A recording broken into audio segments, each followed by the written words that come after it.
So I decided to pick up this cool Auxbeam 8-gang switch panel. Controls all your accessories. Pretty cool idea. So got this from Amazon. This is my third one now. I'll show you what this, how cheap this Chinese made unit is here. Got a continuity tester hooked up to a ground. Got power. Here's switch 1. Let me get this out of the way here. Sorry guys. Got switch 1 here, which is actually switch 8 on the panel. There you go. See how that works? It's all relayed, fused.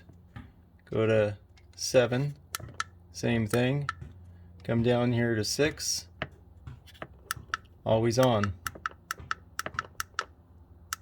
Doesn't work. Down here to 5, always on. Doesn't work. 4,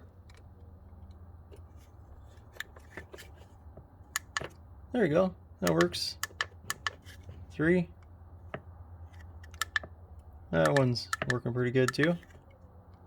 2, that one works. And 1. So these two 10 amp switches, or those bays there, are always on. This, like I said, this is the third Auxbeam unit I've tried to purchase from Amazon. The second one, the first one, I can't even remember which ones didn't work. The second one's bays 3 and 8 were always on. Now this one, well, I take that back. This is number 1 on the switch panel. So it goes 1, 2, 3, 4, 5, and 6 are always on. And my last one, bays 3 and 8 were always on. Thanks guys. Piece of junk.